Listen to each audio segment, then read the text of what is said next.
I gave them everything, my home, my heart, my years, and now I'm the stranger in my own house.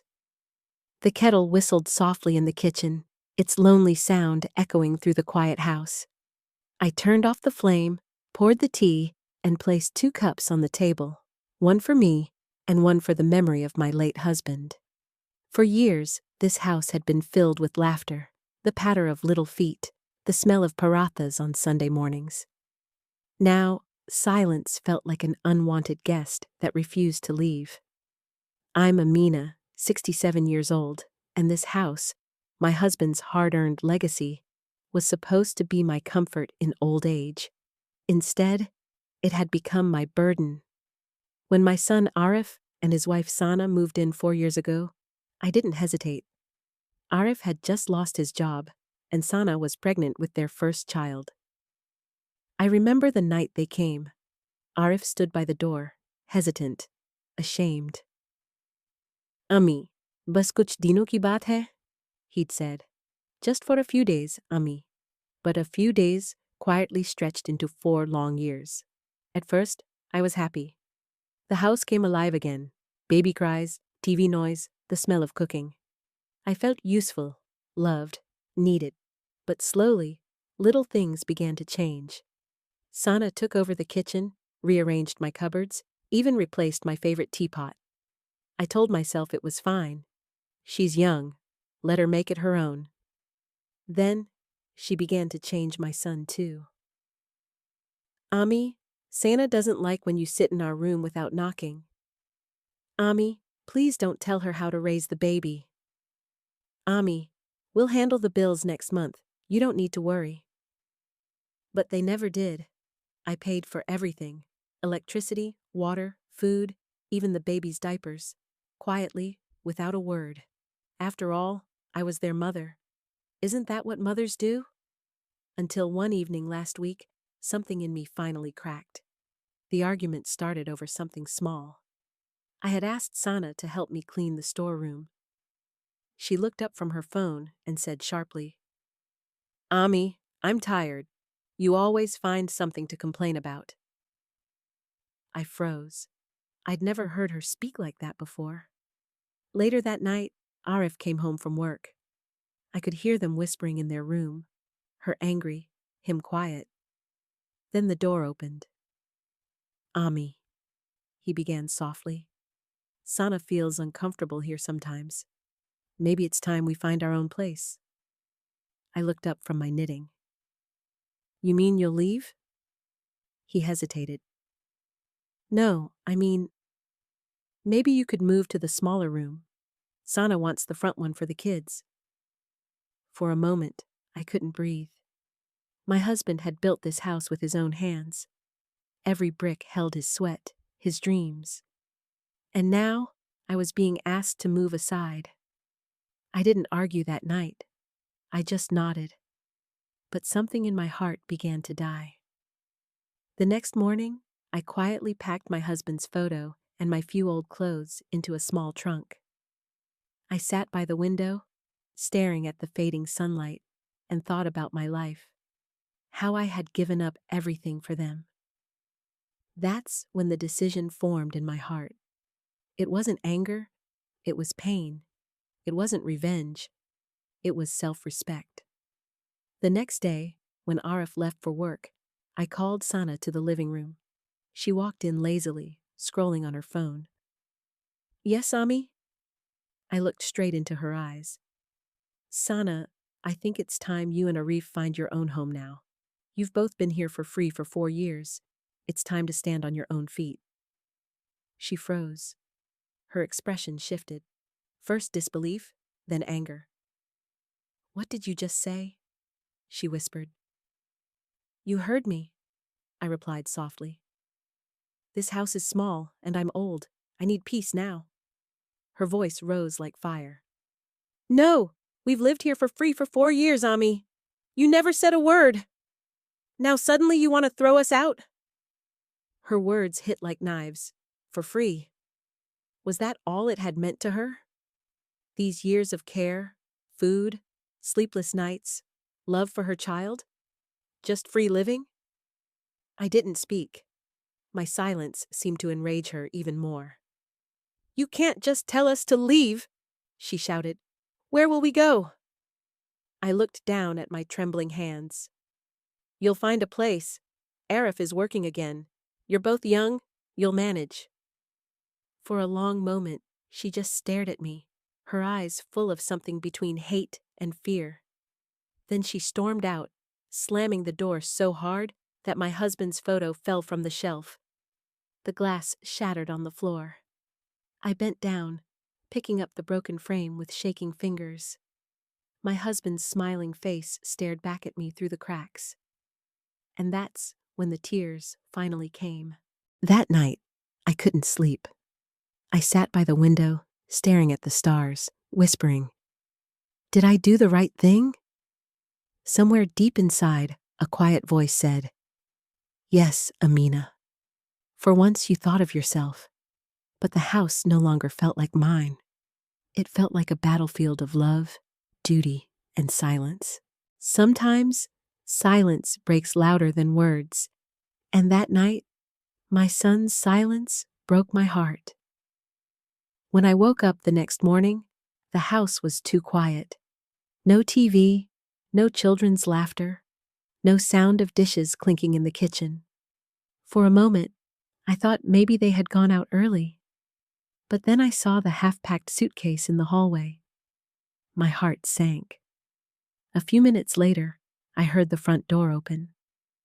Arif stepped in, his shirt crumpled, his face tired. I stood up from the sofa, unsure whether to smile or speak. He avoided my eyes. "Ami, can we talk?" I nodded, feeling my throat tighten. We sat down at the dining table, the same table where he had eaten as a boy, where I had fed him roti and stories. Now, the air between us felt like stone.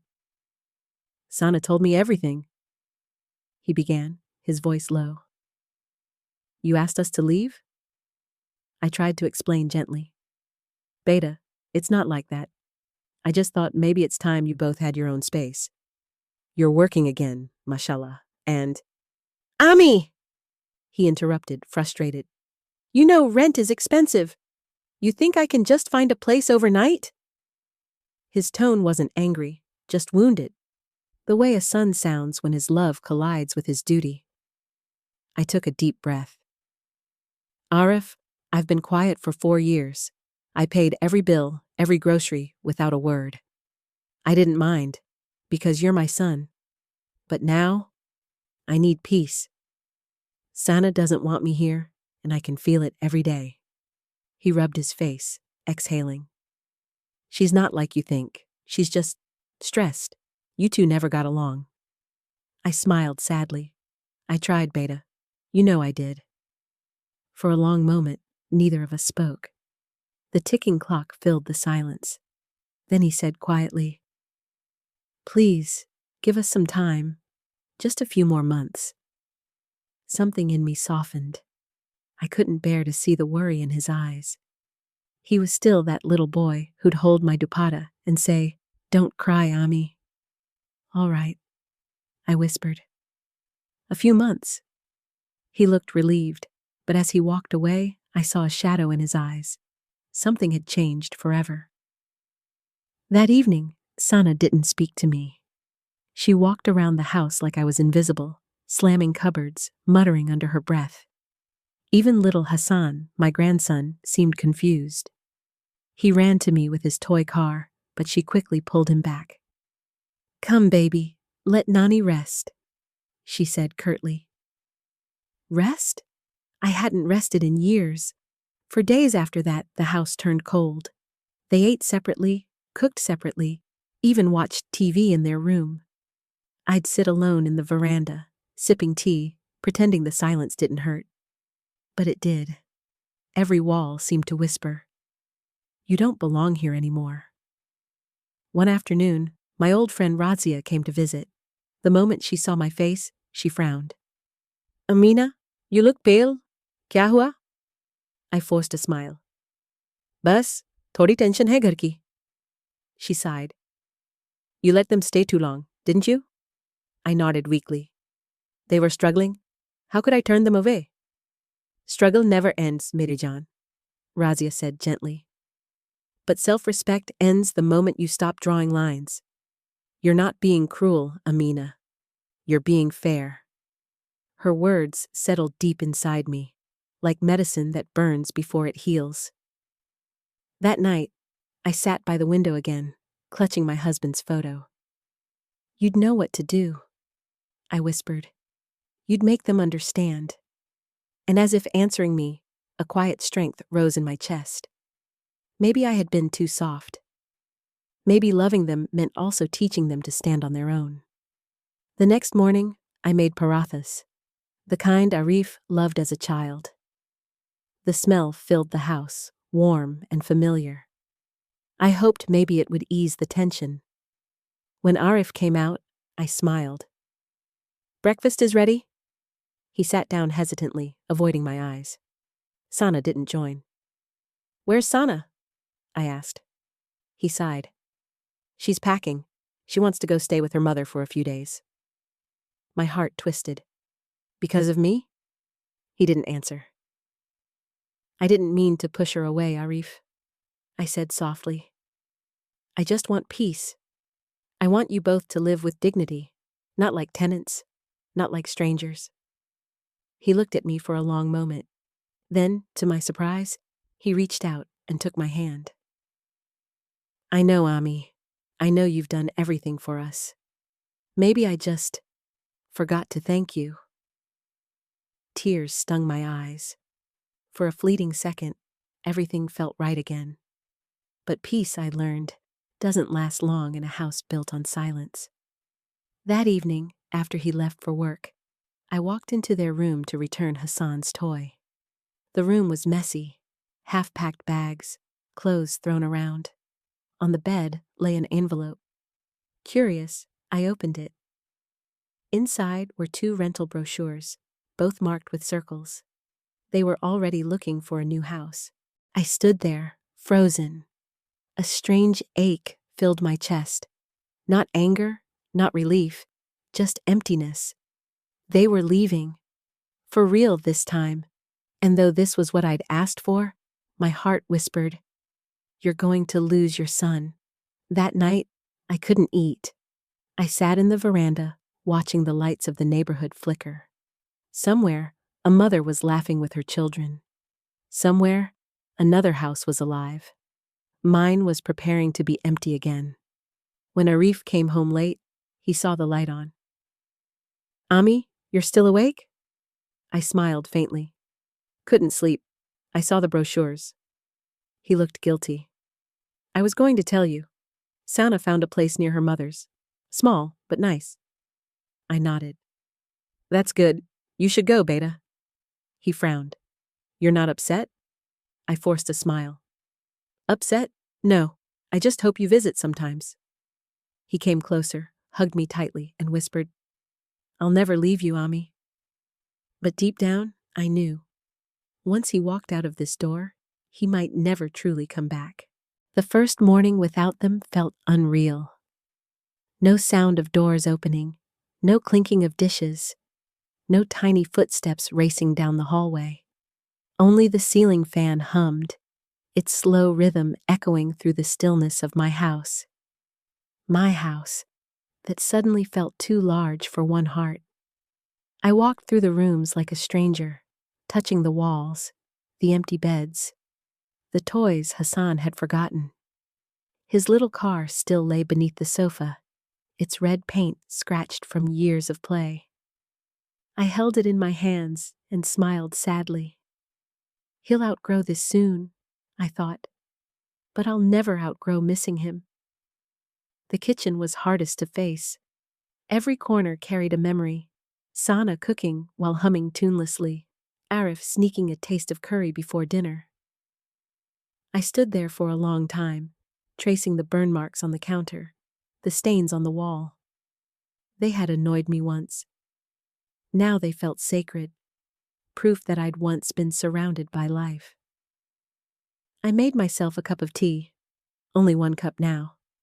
And yet, out of habit, I still placed a second on the table. For no one. I sipped slowly, staring out the window. The street outside was alive. Children playing, women chatting, men leaving for work. But my house remained quiet, like it had forgotten how to breathe. By evening, the loneliness began to crawl in, soft but suffocating. I switched on the TV just to fill the silence, but the laughter of strangers only made it worse. So I turned it off again. After Maghrib, I sat near the window, watching lights blink across the neighborhood. From far away, I could hear the azan echoing faintly from another mosque. Distant, gentle, and grounding. My heart whispered a dua for Arif, for Sana, for Hassan. May they find peace, even if it's not here. Then I whispered another, smaller one. And may I learn to live without them. Days passed like slow-moving clouds. Neighbors visited once or twice, bringing food and sympathy. Amina ji, you must feel so lonely, one of them said softly. I smiled, pretending not to care. Loneliness and I are old friends now. But when night came, I'd sit in the veranda and talk to my husband's picture. I thought peace would come when they left, I said one evening. But it feels heavier somehow. This quiet. Sometimes I'd hear a knock at the door and my heart would leap, thinking it was Arif. But it was always someone else. The postman, the milkman, never my son. One afternoon, after a long week of rain, I heard a car stop outside. My heart raced. I wiped my hands on my dupatta and went to the door. It wasn't Arif. It was Sana. She stood there awkwardly, umbrella in hand, rain dripping from her sleeves.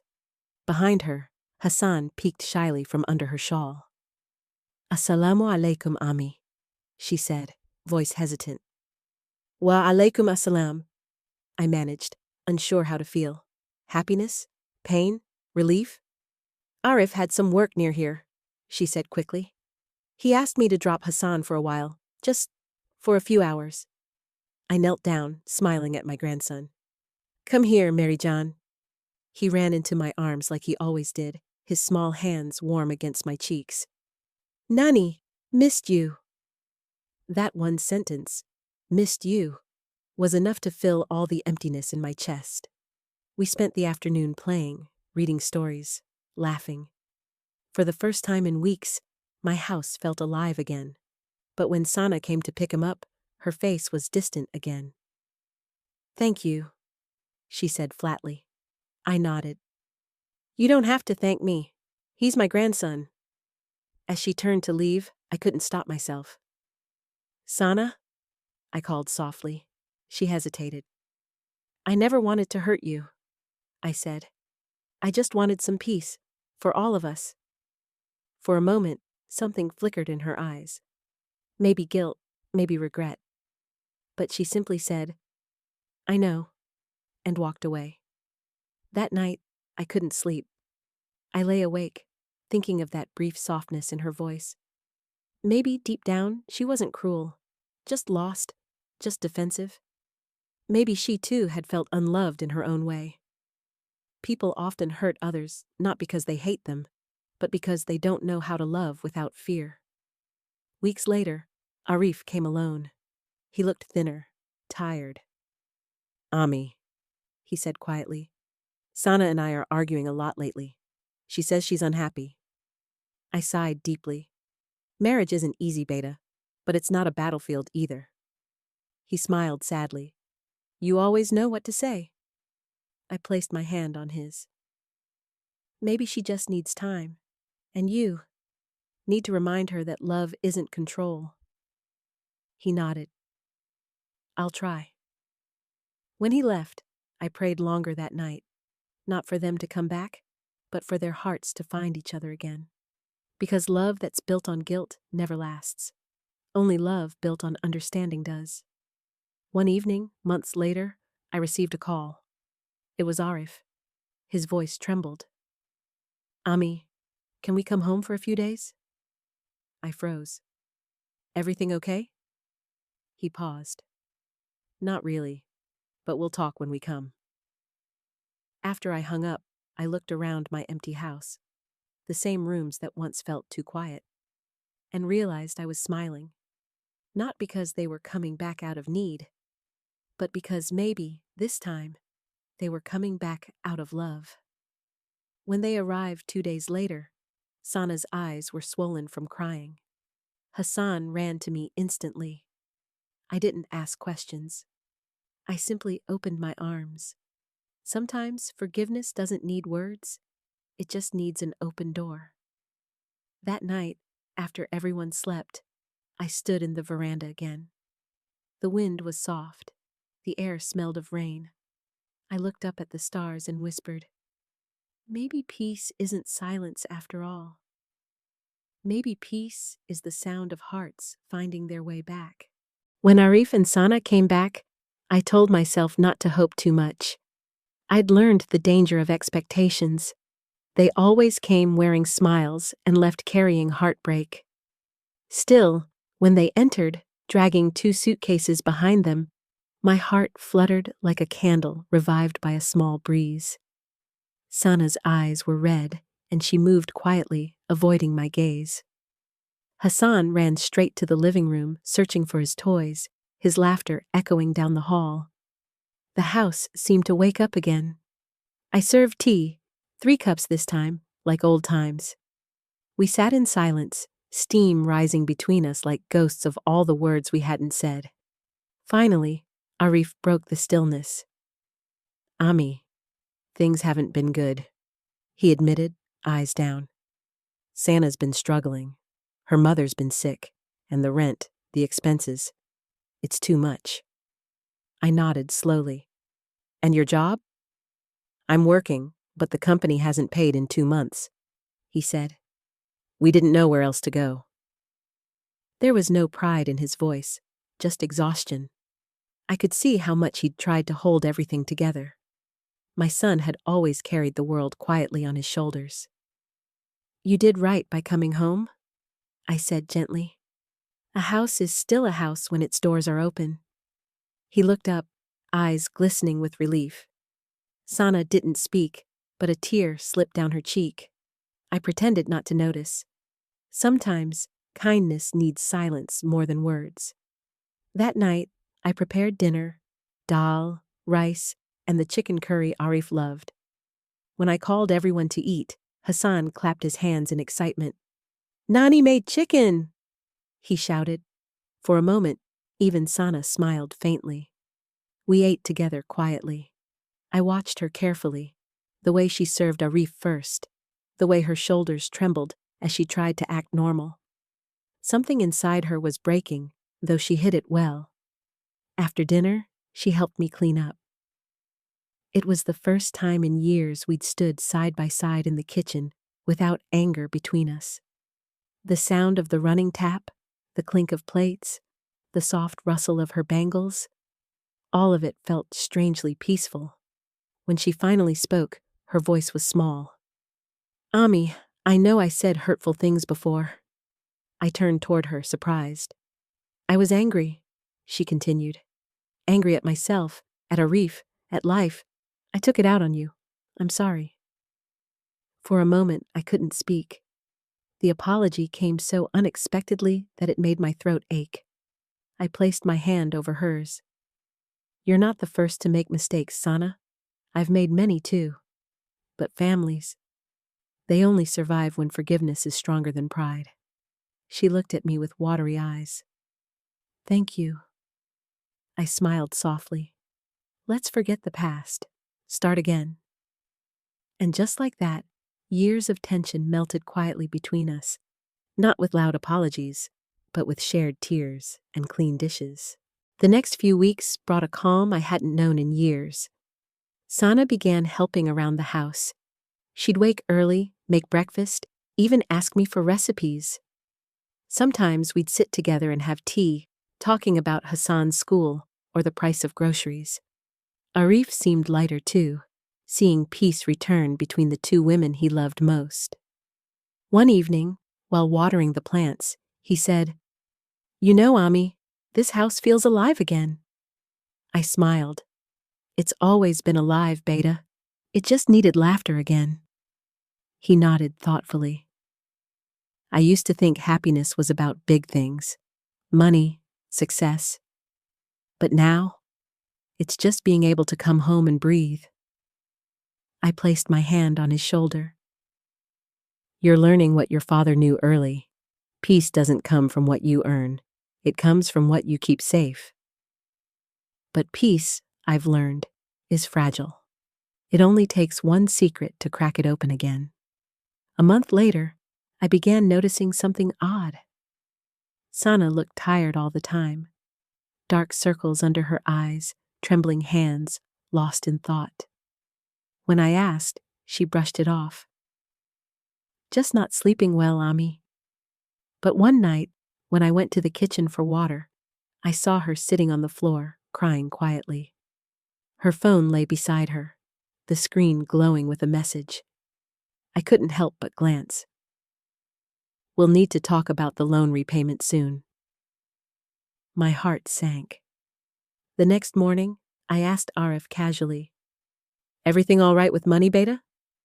He hesitated. Yes, Ami. Just some small things to handle. But his eyes darted away too quickly. I said nothing, but I knew something was wrong. A week later, the truth came out. Sana had borrowed money, a large sum, from a friend to cover their apartment rent before they left. She hadn't told Arif, afraid it would make him feel like a failure. But now, the lender was demanding repayment, and she didn't know how to manage it. When Arif found out, their voices filled the house again. Not angry this time, but broken. You should have told me, he said, pain heavy in his voice. I was trying to protect you, she cried. You already had so much pressure. I stepped in then, gently but firmly. Stop, both of you. You don't fight debt with shouting. You face it together. They fell silent. Arif, I said, your father once took a loan to build this house. We repaid it over years, one small step at a time. You'll do the same. Together. Sana wiped her tears. But we don't even know where to start. I smiled faintly. Start by forgiving yourselves. The rest will follow. From that day, we became a team. 3 generations under one roof again, sharing not just food, but burdens. Arif took extra shifts. I stitched clothes for the neighbors' kids to earn a little. Sana cooked for a local school's lunch program. Slowly, bit by bit, the tension began to lift, replaced by shared effort and quiet pride. Some nights, we'd sit together, exhausted but content. Hassan would fall asleep on the sofa while we drank tea and talked about simple things. The house felt alive again. Not because everything was perfect, but because everyone was trying. And one night, as I watched them laughing together, I realized something I hadn't before. Maybe this messy, imperfect togetherness was what I'd wanted all along. Not control, not obedience, just love that grew stronger after breaking. For months, our home was calm again. Laughter, the smell of freshly cooked food, the rhythm of ordinary life. I thought perhaps the worst was behind us. But life, it always hides another storm behind the sunshine. It started on a rainy morning, the kind where clouds hung low and the wind rattled the windows like old memories trying to get in. Arif left early for work, his umbrella struggling against the wind. Sana made breakfast quietly, humming under her breath. Then the phone rang. She wiped her hands and answered, her expression soft at first, then slowly changing. Confusion, fear, disbelief. When she finally looked at me, her face was pale. It's Arif's office, she whispered. He's been in an accident. The world stopped moving for a moment. All I could hear was the sound of rain against the window, steady, merciless. At the hospital, everything smelled like antiseptic and sorrow. Arif lay on the bed, motionless but breathing, machines blinking like tiny cruel stars. The doctor's voice was calm, rehearsed. He's stable now, but the head injury is serious. It will take time, months, maybe longer. Sana broke down beside the bed, clutching his hand. You promised me we'd get through this, she sobbed. I stood at the doorway, my heart crumbling quietly. I had seen this kind of waiting before, when my husband had fallen sick years ago.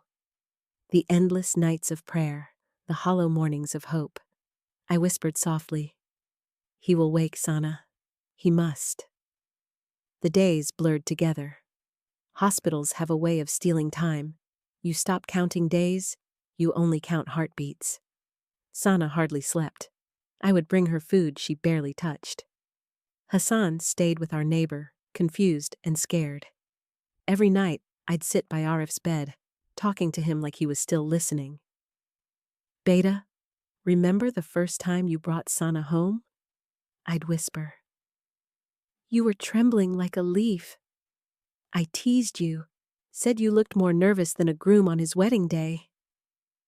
Sometimes his fingers twitched, and I'd imagine it meant something, that somewhere inside, he could still hear me. Weeks passed. Money began running low again. Hospital bills stacked on the table, cruel and cold. Sana insisted on selling her jewelry, but I stopped her. We'll find another way, I said. She looked at me with tired eyes. Ami, you've done enough. No, I said softly. A mother never stops doing enough. So, I stitched more clothes, took in extra work. Neighbors whispered that I should rest, but rest felt like betrayal. One evening, as I was returning from delivering a sewing order, I found Sana sitting outside the hospital, staring into the rain. Her dupatta was soaked, her face pale. I can't do this anymore, she whispered. Every day feels the same. I wake up, I hope, and nothing changes. I sat beside her, my old knees aching, but I didn't care. You have to keep going, Sana, for Arif, for Hassan, for yourself. She looked at me, eyes brimming. How do you do it? How do you still believe?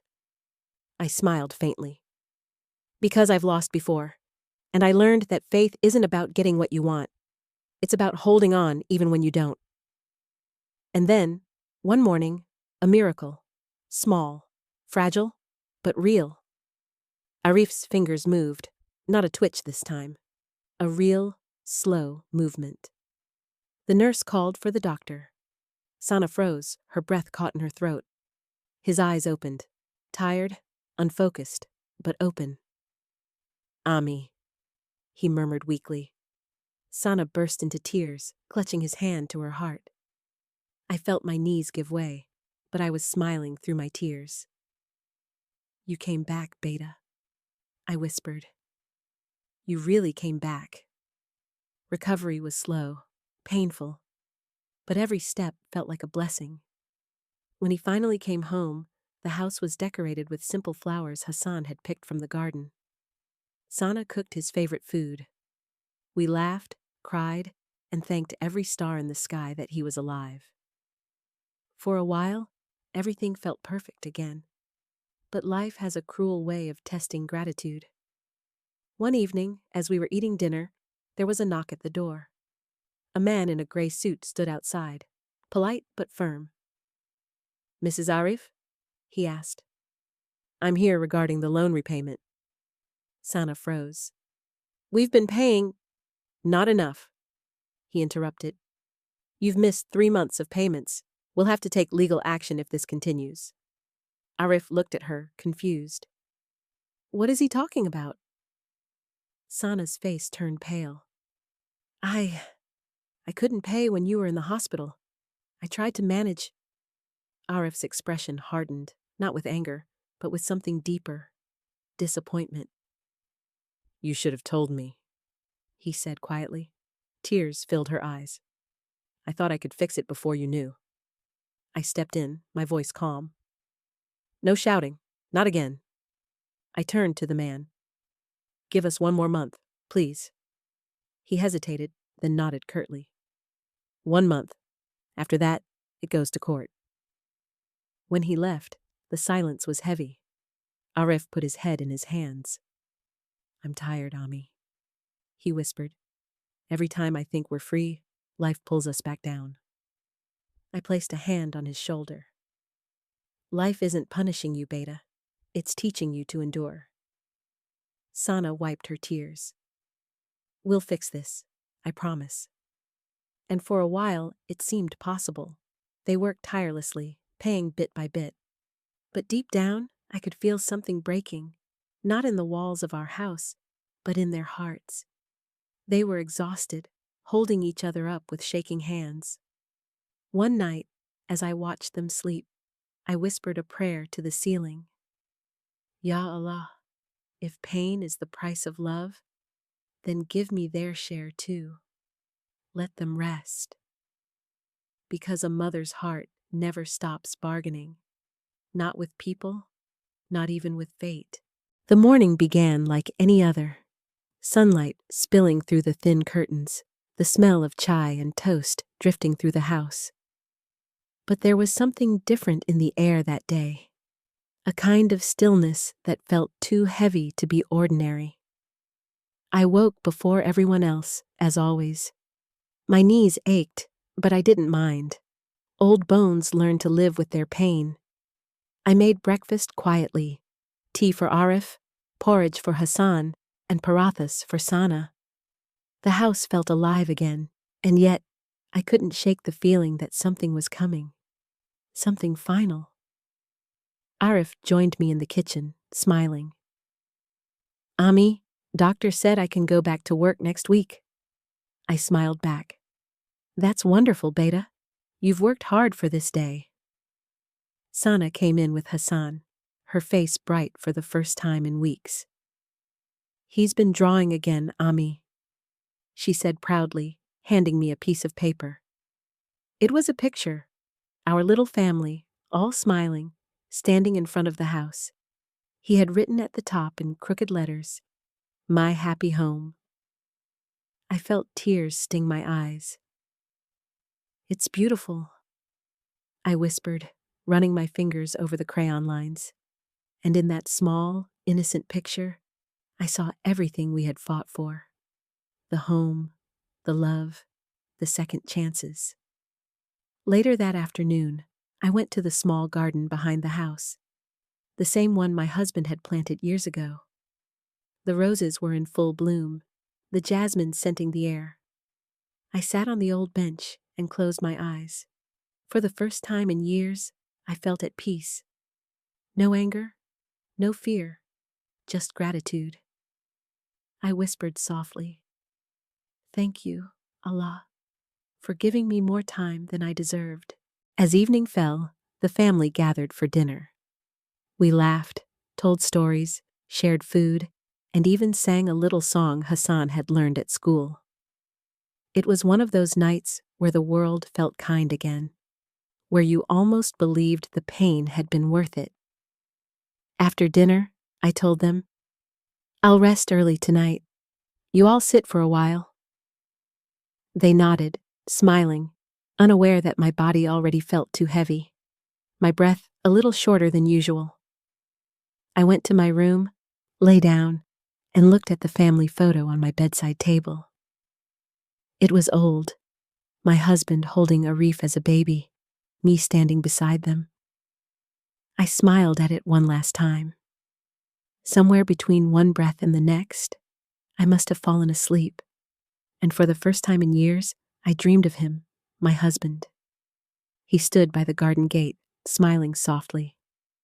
Amina, he said, it's time to come home. I looked back at the house, where laughter still echoed faintly. Not yet, I whispered. They still need me. He smiled again. You've done enough. Now let them live what you built. And then I took his hand, not with sadness, but peace. The next morning, Sana came to wake me. Ami, Breakfast is ready? She said softly, knocking at the door. When there was no answer, she opened it and saw me lying there, peaceful, smiling. Her scream echoed through the house. Arif ran in, his face turning pale, his hands shaking as he touched my cheek. She's gone, he whispered. But I wasn't gone. Not really. Part of me stayed in that house, in every wall, every memory, every lesson whispered through tears. Days later, after the funeral, the house was quiet again. Sana sat on my old bed, holding my shawl. Arif stood by the window, eyes red. Hassan came in, carrying a small plant. Papa? He said softly. Can we put this in the garden? Nani liked flowers. Arif nodded, voice trembling. Yes, Beta. We'll plant it together. They went outside, the three of them, planting new life where my roses grew. Sana whispered a prayer through her tears. Thank you, Ami, for never giving up on us. Weeks passed, and slowly they found a new rhythm. Sana started working again. Arif, stronger now, helped her with everything. Hassan talked to my photo every night, telling me about school, about his new drawings. One evening, as they sat for dinner, Arif said quietly, You know, Ami used to say peace doesn't come from what you earn. It comes from what you keep safe. Sana smiled through her tears. And we'll keep it safe. For her. Outside, the wind rustled through the garden, the roses swaying softly as if listening. I like to think that somewhere in that breeze, my spirit still moves through the house, in the laughter, the smell of food, the echoes of prayers whispered in the night. Because love like that never truly leaves. It just changes rooms. If you liked my story, don't forget to like the video and share a little piece of your story in the comments. Sometimes, your words might be the light someone else needs tonight.